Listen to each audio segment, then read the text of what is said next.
আমাদের সংবিধানে কি এভাবে সরকার গঠনের কোনো সিস্টেম আছে? আমাদের সংবিধানে কি অন্তর্বর্তীকালীন সরকার বলতে কিছু আছে? নেই তো। এখন এই সরকারকে আমরা অস্বীকার করতেছি না। তো এখন এইগুলো হলো পরিস্থিতির প্রয়োজনে এই ঘটনাগুলো ঘটেছে। এখন আপনি যদি মানে সংবিধানকে ধরেন, দেখেন এখানে অনেকটা আমি বলি আসলে ব্যাপারটা যেটা হয়েছে কি, এই সরকার বলেন, এই সরকারের কর্মকাণ্ড বলেন, সবকিছু কিন্তু আসলে চলছে একটা গোজামিলের মাধ্যমে। এটাই রিয়েলিটি।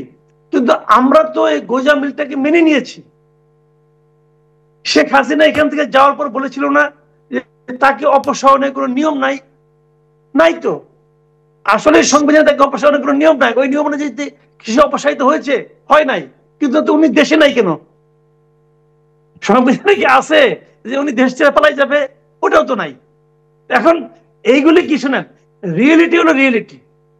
রিয়েলিটি এই বাস্তবতা যেটা, আপনি আগে বাস্তবতাকে মানবেন। এখন আমরা যেটা ভুলটা করছি, আমি যেটা বলি আর আমার যেটা পার্সোনাল অপিনিয়ন, সেটা হলো যে দেখেন আপনি যে 5ই আগস্ট গত মানে 2024-এ না 2025-এ 5ই আগস্ট সংসদের সামনে যে তারা যখন জুলাই ঘোষণাপত্রটা প্রকাশ করলো, সেখানে তারা বলল যে এই সরকার সাংবিধানিক সরকার। আমি মনে করি এই সরকারকে সাংবিধানিক সরকার বলাটাই হলো একদম প্রাথমিক ভুল। এটার তো কোনো প্রয়োজন ছিল না।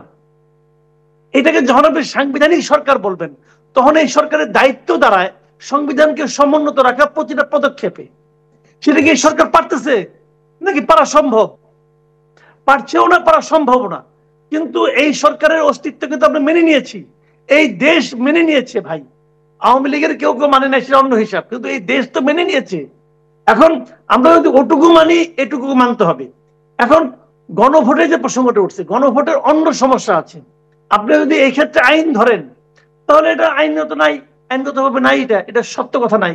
আইনগতভাবে এই সরকারের অস্তিত্বও নাই। কাজেই আমি মনে করি শাহদিন মালিক যেটা বলেছেন এটা হলো বইয়ের কথা, কিন্তু বর্তমান বাস্তবতায় আমি মনে করি না গণভোটে কোনো আপত্তি আছে। কিন্তু গণভোটের অন্য টেকনিক্যাল প্রবলেম আছে। অন্য টেকনিক্যাল প্রবলেম হলো পৃথিবীর কোথাও আসলে, নিজে কথা বলছেন পৃথিবীর কোথাও নাই, পৃথিবীর কোথাও আসলে এইভাবে গণভোট হয়ও না। গণভোট যদি আপনি করতে চান, সেটা হলো গিয়ে সংসদে একটা সিদ্ধান্ত নিচ্ছে, তারপরে সেটা তারা বলতেছে, অথবা সংসদ স্থগিত আছে, ওই সময় কোনো কারণে হচ্ছে। এখন তো সংসদ স্থগিত নাই, সরি সংবিধান স্থগিত নাই, সংবিধানও আছে। তাহলে গণভোটটা আপনি কেমন করে করবেন? যদি আপনি সংবিধানকে বহাল রাখেন, তাহলে গণভোট করাটা বেআইনি, এটা একদিকে ঠিক আছে। আমি আসলে বুঝি না এই বিষয়গুলি নিয়ে এত মানে বাড়াবাড়ি কেন হচ্ছে। এগুলো কিন্তু প্রয়োজন নাই।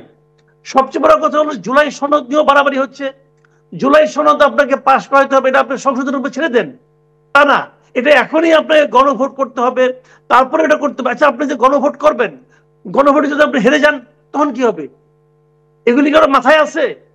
এই যে জুলাই সনদ হয়েছে, এখানে অনেক কিছু নিয়ে বিভিন্ন দলের, বিশেষ করে বিএনপির অনেক কিছু নিয়ে আপত্তি আছে। তারা সেগুলির মধ্যে আপত্তি দিয়েছে, কিন্তু অনেক ভালো কিছুও তো আছে, ভালো কিছু আছে না, আছে তো। তো কাজেই এখন এটা গণভোট এভাবেই করতে হবে।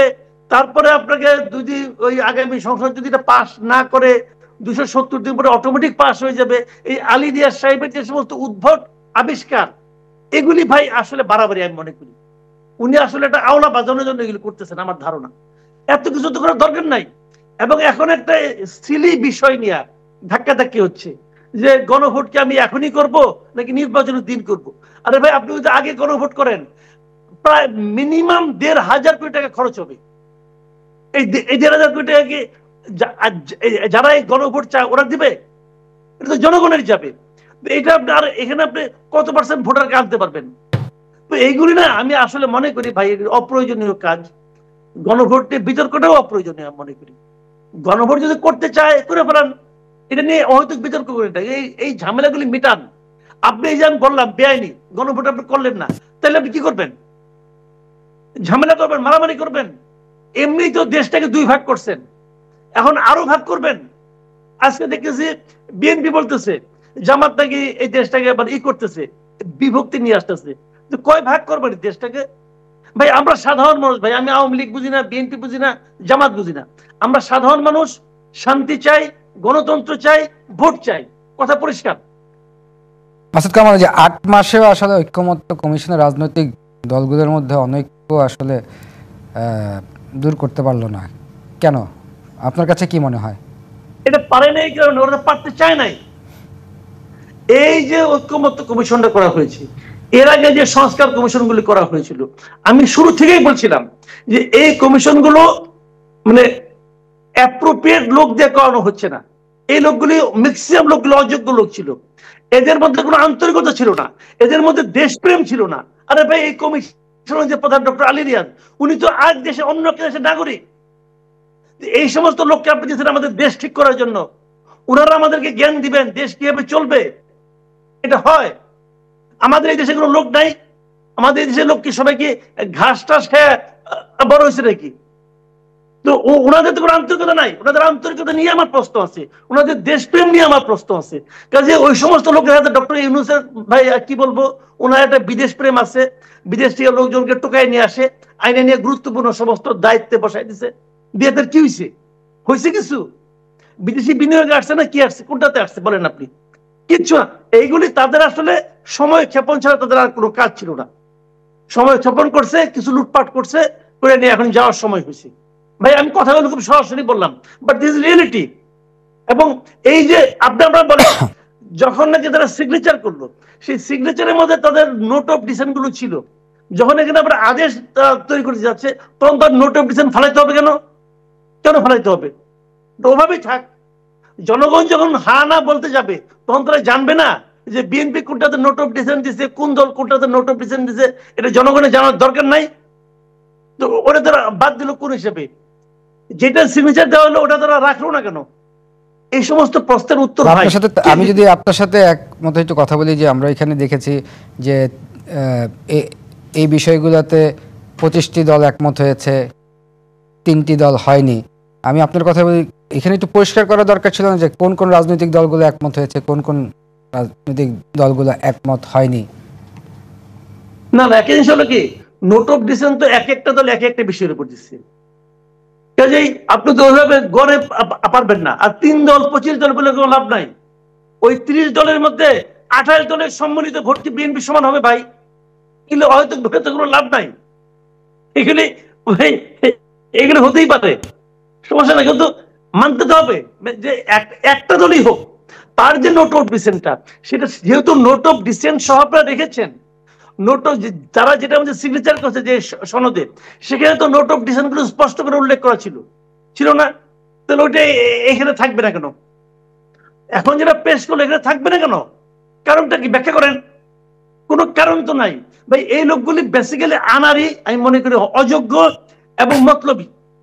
তারা একটা মতলব পাকাইছে, একটা আওলা বাজাও, একটা হইচই বাঁধানোর জন্য তারা এই কাজগুলি করছে। এটা আমার অপিনিয়ন। আমি মনে করি এই ঐক্যমত্য কমিশনের যে লোকগুলি ছিলেন, এই লোকগুলি একজন লোক যোগ্য নন।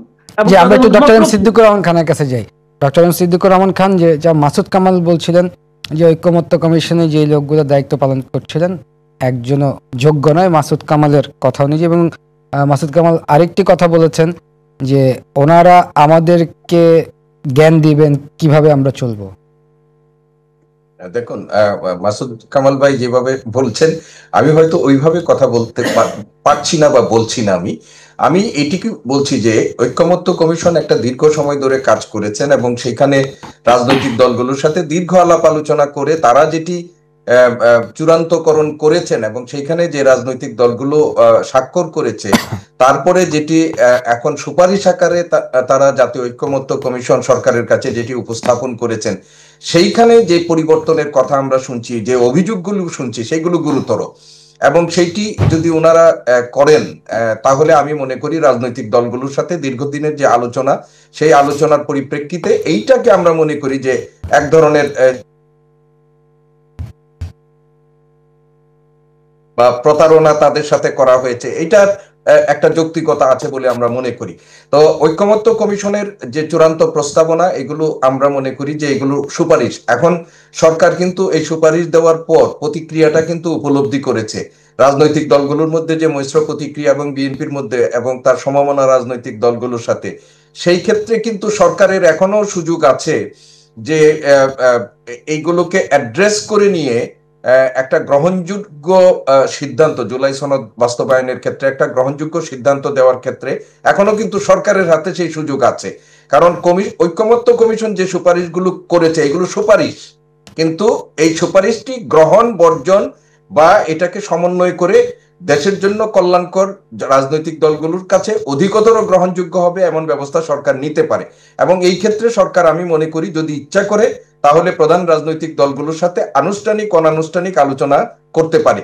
কিন্তু যদি মনে করে যে মাঠে শক্তি প্রদর্শনের মধ্য দিয়ে রাজনৈতিক দলগুলো এই ব্যাপারে মানে একটা বন্দোবস্তের দিকে যাক, আর সরকার যদি এই দৃশ্য দেখে সিদ্ধান্ত নিবে তাহলে সেটি হবে মানে খুবই মারাত্মক। এবং এই ক্ষেত্রে সরকারও কিন্তু মানে জনগণের, আর আমরা যেটা বলি ইতিহাসের কাঠগড়া থেকে তারা নিজেদেরকে। জি জি, আমরা একদম অনুষ্ঠানের শেষ পর্যায়ে।